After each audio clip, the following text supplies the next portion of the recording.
Alors, merci très chers amis, très chers amis. Il y a certaines notions que les gens ignorent.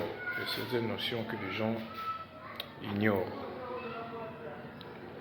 L'informatique, c'est une science de traitement des informations automatique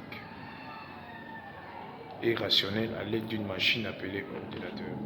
Aujourd'hui, nous voyons les innovations dans le domaine de l'intelligence artificielle. Par exemple, en République démocratique du Congo, ils ont pu utiliser un outil S-Note Manager qui permet de corriger les items des examens d'État.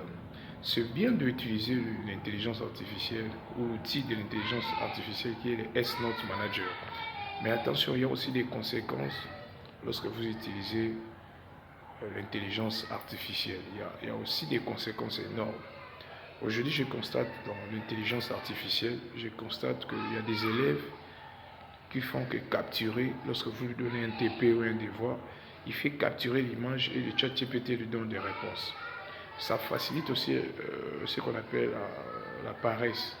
Les élèves n'arrivent plus à raisonner quasiment et puis correctement en classe. Ils sont en train d'utiliser l'Internet. L'Internet est un bien, c'est aussi un mal. L'Internet a détruit le monde. Les élèves ne veulent plus travailler comme il faut. Les élèves font que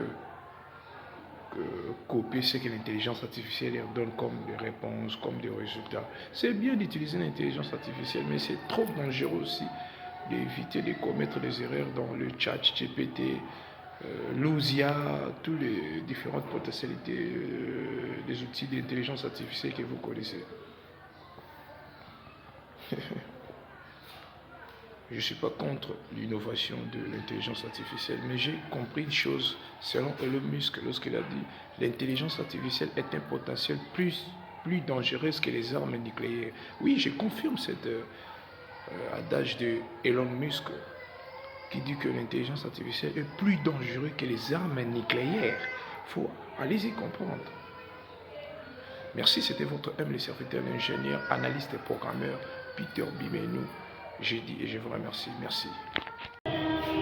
Alors le système binaire, là vous voyez au tableau, je viens de faire une certaine démonstration sur le système qu'on appelle le système binaire. Passage de base D à la base 10. Ça veut dire passage de binaire en décimal. Donc ici c'est le passage de binaire en décimal. Ça veut dire binaire est constitué de deux chiffres 0 et 1. Donc, le système binaire est composé de deux chiffres 0 et 1. Si je démontrais les différents calculs sur le système binaire,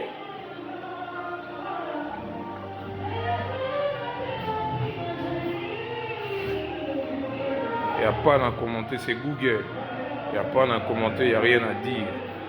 Ça, c'est le système binaire. Tout ce que vous allez faire dans l'ordinateur sera stocké sous forme binaire, sous forme de 0 et 1. Donc tout ce que vous allez stocker dans l'ordinateur sera sous forme de 0 et 1. Big up à vous, Google.